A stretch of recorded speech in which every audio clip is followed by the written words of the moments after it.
एक ऐसा प्रोडक्ट है जिसमें कि ये व्यक्त किया जा रहा है कि ये ज़रूरी नहीं है कि आप जो खाते हैं जो पीते हैं उससे आपको न्यूट्रिशन मिल रहा है कि नहीं, तो उसका एक सप्लीमेंट है। हर दिन सही शुरुआत के लिए, जिम में पसीना बहाने के लिए सही न्यूट्रिशन का आप में चार्ज होना चाहिए। घंटों लगातार शूटिंग के लिए, सही फैसले के लिए, बिजनेस बढ़ाने के लिए आप में चार्ज होना चाहिए। मेरा चार्ज न्यूट्रीचार्ज। न्यूट्रीचार्ज में है 10 विटामिन, 11 मिनरल, 11 एंटीऑक्सीडेंट्स और 3 अमीनो एसिड। स्मार्ट न्यूट्रिशन का मतलब है न्यूट्रीचार्ज। लीजिए एक न्यूट्रीचार्ज हर दिन। जैसा कि मैं कह रहा था, मेरा चार्ज न्यूट्रीचार्ज। ये अच्छा है सप्लीमेंट, हमारी उम्र के लिए अच्छा है, हमारी उम्र के लोगों के लिए अच्छा है, लेकिन और लोगों के लिए भी जो मुझसे और कम उम्र के हैं उनके लिए भी मैं ऐसा मानता हूँ कि ये एक अच्छा सा एक सब्स्टिट्यूट है न्यूट्रिशन के लिए। पिछले 1 साल से मैं न्यूट्रीचार्ज खा रहा हूँ और इससे मेरी एनर्जी लेवल बढ़ी है, मैं बिल्कुल फिट हूँ। इस 1 साल में मुझे एक दफ़ा भी खांसी जुकाम नहीं हुआ है। हर एक चीज़ जो हम खाते हैं दिन भर में उसमें शायद न्यूट्रिशन नहीं होता, लेकिन अगर ये हम लोग एक टैबलेट ले लें तो वो न्यूट्रिशन का जो कोशंट हम पूरा नहीं कर पाते हैं दिन भर में अपने खाने और पीने में, वो पूरा कर देता है। आज इंसान हेल्दी रहे तो कैसे? हेल्थ के सारे नुस्खे जो हो रहे हैं फेल। हम खुली हवा कम, पोल्यूशन ज्यादा खाते हैं। पैसा कमाया पर वक्त से पहले चांदी भी कमाई। कम उम्र में झुर्रियां पाई, दुनिया देखने से पहले चश्मे पाए। ये जिंदगी कुछ ज्यादा ही डिमांडिंग सी हो गई है। तो यही वक्त है स्मार्ट न्यूट्रिशन अपनाने का। स्मार्ट न्यूट्रिशन का मतलब है न्यूट्रीचार्ज। न्यूट्रीचार्ज में है 10 विटामिन, 11 मिनरल, 11 एंटीऑक्सीडेंट्स और 3 अमीनो एसिड। स्मार्ट न्यूट्रिशन के लिए लीजिए एक न्यूट्रीचार्ज हर दिन, जो आपको रखे energetic, young and fighting fit. हर दिन न्यूट्रीचार्ज। हेल्थ सही तो लाइफ सही।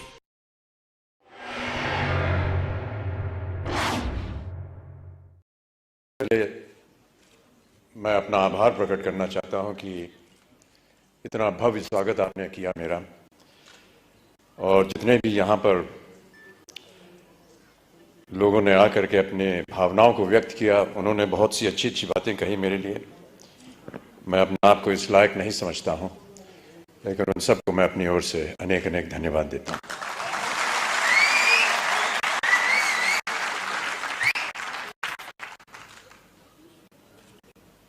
यहाँ पर जब मैं आया तो कार्यक्रम के आरंभ में आपने फूलों से मेरा स्वागत किया,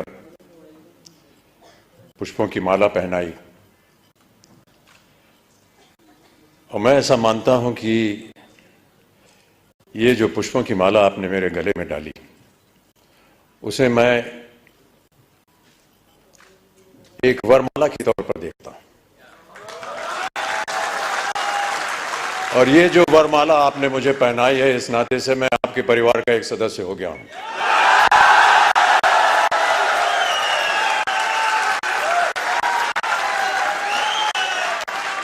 आरसीएम के परिवार अब मेरा परिवार भी है। और जितने भी वादे जिन लोगों को आज यहाँ पुरस्कृत किया गया, और जितने भी यहाँ पर सज्जन पुरुष आए हैं, जितनी भी मेहनत आप कर रहे हैं, मैं ये वादा करता हूं कि उतनी ही मेहनत मैं भी करूंगा,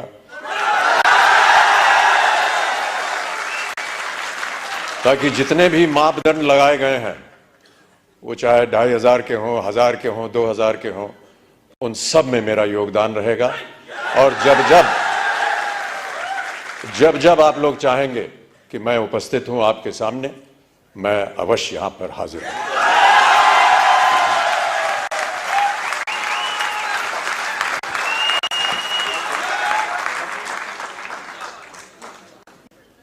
बहुत सारी भूमिका लिख करके मुझे दी गई थी यहां आने से पहले कि इन बातों को लेकर के आप बोलिएगा यहाँ की जनता को। वो कागज है मेरे पास, लेकिन मुझे लगता है कि वो कागज मनोज जी के लिए बनाया गया था, वहां से गायब करके मेरे पास आ गया। फिर भी मैं ऐसा मानता हूं कि उसकी आवश्यकता नहीं पड़ेगी मुझे। मुझसे कहा गया था कि जितने भी यहाँ पर लोग हैं उन सबको प्रोत्साहित करने के लिए कुछ शब्द आप बोल दीजिए। मेरा ऐसा मानना है कि किन शब्दों में आपको प्रोत्साहित करूं? सर आप एक बार जय आरसीएम बोल दीजिए। जय आरसीएम।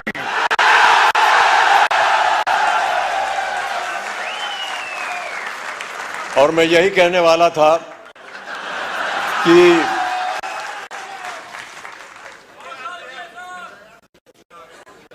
जो आपको प्रोत्साहित करने वाले हैं वो आपके सामने यहां मौजूद हैं, त्रिलोकचंद जी। ये जीते जागते उदाहरण है इस कंपनी के और जितने भी लोग इसके साथ संलग्न हैं। कितनी अच्छी अच्छी बातें बताई उन्होंने, संघर्ष की बात की, एक विजन की बात की। बहुत कम लोग ऐसे होते हैं विश्व में जो दूरदर्शी होते हैं, और मेरी नजर में जो लोग दूरदर्शी होते हैं उनका सम्मान नहीं करना चाहिए, उन्हें ईश्वर जैसा मानना चाहिए। हम और आप तो शायद नहीं देख पाएंगे कि कल क्या होगा, लेकिन इनकी नजर में होता है और वो देख पाते हैं कि आगे आने वाले दिन कैसे होने वाले हैं। तो इनको एक ईश्वर का दर्जा दिया जाता है। मैं ऐसा मानता हूं कि आप लोगों को एक ईश्वर की तरह त्रिलोकचंद जी आपके सामने मिले।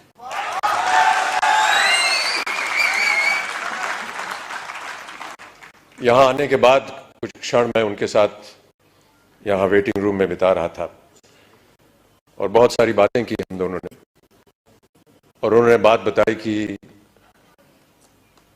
कुछ संकट हुए उनके जीवन में। संकट हम सबके जीवन में होता है, और बहुत अच्छी बात कही उन्होंने कहा कि जब तक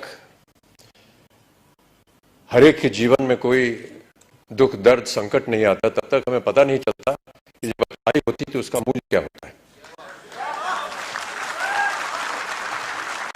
और मैं इस बात को भी मानता रहा हूं क्योंकि मेरे जीवन में भी कई ऐसे क्षण आए जहां पर मुझे संघर्ष करना पड़ा।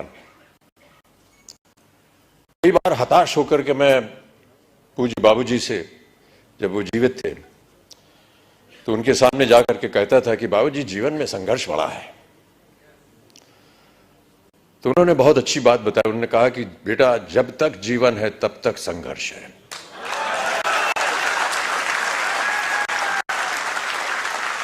और आप भी मान लीजिए कि आपके जीवन में प्रतिदिन प्रतिक्षण ये संघर्ष रहेगा, और आप लोगों को वादा करना पड़ेगा कि ये संघर्ष में आप लगे हैं, आगे भी आगे आप संघर्ष करते जाएंगे, ताकि जो भी कार्य आप उठाएं उसमें वो संघर्ष जो है वो नजर आए।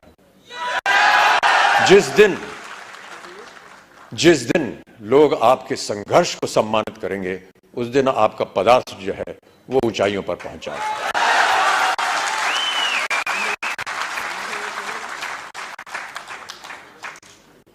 माता पिता का सम्मान करना हमारी संस्कृति रही है भारत में, और हम सब हमेशा उनकी बातों को याद रखते हैं। कई बार बाबूजी से पूछता था कि मेहनत करने के लिए क्या करना चाहिए। उन्होंने कहा कि काम करना चाहिए और समय से काम करना चाहिए। एक संस्कृत का श्लोक उन्होंने मुझे बताया कि सूर्योदय चास्तमय चशाइनम जहाति लक्ष्मी रवि चक्रवर्तीनम। माने ये कि सूर्य उदय होने से लेकर के और अस्त होने तक जो इंसान सोता है, वो चाहे चक्रवर्ती राजा भी क्यों ना हो, उसकी धनराशि जो है वो गायब हो जाती है। तो सूर्य उदय होने से पहले आपको उठना पड़ेगा और न्यूट्री चार्ज को आगे बढ़ाना पड़ेगा।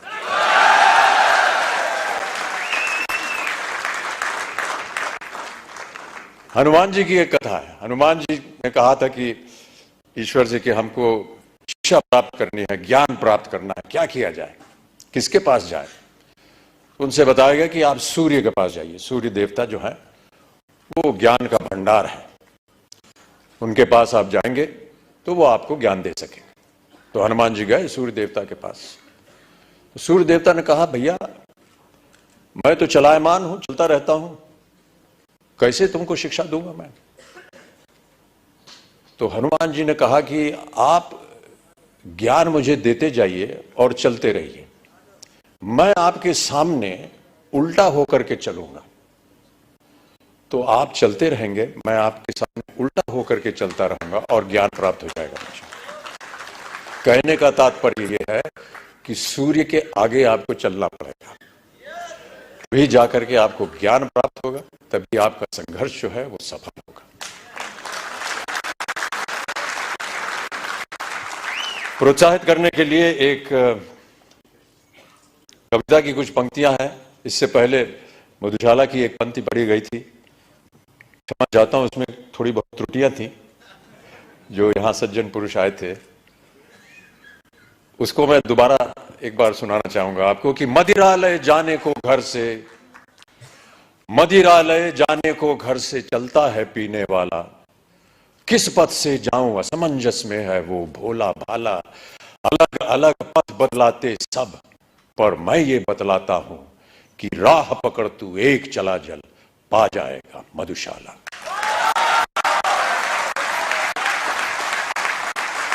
एक और बहुत सुंदर कविता है, उसके कुछ क्षण पढ़ देता हूं आपके लिए। यह है, लहरों से डरकर नौका पार नहीं होती और कोशिश करने वालों की कभी हार नहीं होती। नन्ही चींटी जब दाना लेकर चलती है, चढ़ती दीवारों पर 100 बार फिसलती है, मन का विश्वास रगों में साहस भरता है, चढ़कर गिरना गिरकर चढ़ना न अखरता है, आखिर उसकी मेहनत बेकार नहीं होती, कोशिश करने वालों की कभी हार नहीं होती। तो आपकी कोशिशें हमेशा बनी रहें। आपका सहयोग रहा है। जिनको भी आज पुरस्कार दिया गया है उनको मैं अपनी ओर से एक खास बधाई देता हूं और उम्मीद करता हूं कि इसी तरह हर कार्यक्रम में आपके साथ जब मैं आऊं तो और भी लोग पुरस्कार प्राप्त करने के लायक हों और मैं उनके साथ उन्हें पुरस्कार दे सकूं, उन्हें प्रोत्साहित कर सकूं। अंत में जाने से पहले बाबूजी की एक और कविता की कुछ पंक्तियां आपको सुनाना चाहूंगा। इस कविता का शीर्षक है अग्निपथ। अग्निपथ बाबूजी ने लिखी थी उस जमाने में जब भारत अपनी स्वतंत्रता के लिए लड़ाई लड़ रहा था अंग्रेजों के खिलाफ। तो भारत की जनता को प्रोत्साहित करने के लिए उन्होंने ये कविता लिखी थी। लेकिन मेरा ऐसा मानना है कि ये एक ऐसी कविता है जो हर क्षण, हर वर्ष, हर युग में उसका एक ही मायने निकलता है, प्रोत्साहित करती है जनता को। तो आपको भी मैं प्रोत्साहित करने के तौर पर अग्निपथ की कुछ पंक्तियां सुना देता हूं कि अग्निपथ अग्निपथ अग्निपथ, वृक्ष हो भले खड़े, हो बड़े हो घने, एक पत्र छाह भी मांग मत मांग मत मांग मत, अग्निपथ अग्निपथ अग्निपथ। तू न रुकेगा कभी, तू न मुड़ेगा कभी, तू न झुकेगा कभी, कर शपथ कर शपथ कर शपथ, अग्निपथ अग्निपथ अग्निपथ। ये महामनुष्य है, चल रहा मनुष्य है, अश्रु श्वेद रक्त से लथपथ लथपथ लथपथ, अग्निपथ अग्निपथ अग्निपथ। मैं आशा करता हूं कि आप सब इस अग्निपथ को स्वीकारें और इस पथ पर चलकर अपने श्रम से, अपने कार्य से इस अग्नि परीक्षा को पार करें और आरसीएम को और न्यूट्रीचार्ज को एक ऐसी ऊंचाई पर पहुंचाएं जहां विश्व भर में इसका नाम हो। बहुत सारे पुरस्कार इसको पहले भी मिल चुके हैं, लेकिन पुरस्कारों से ज्यादा हमें मेहनत करनी होगी। पुरस्कार मिलते रहेंगे, आते रहेंगे, लेकिन सबसे बड़ा पुरस्कार वो होता है जब आपको अपने मन के अंदर ये सांत्वना मिलती है कि हमने जो मेहनत की वो पुरस्कार के लायक थी। बहुत बहुत धन्यवाद। और जैसा कि मैंने कहा, अब मैं आपके परिवार का एक सदस्य हो गया हूं। कभी भी आप हमको बुलाएंगे तो मैं आपके सामने हाजिर होऊंगा और आपके साथ मिल करके न्यूट्रीचार्ज को आगे बढ़ाएंगे, आरसीएम को आगे बढ़ाएंगे। बहुत बहुत धन्यवाद।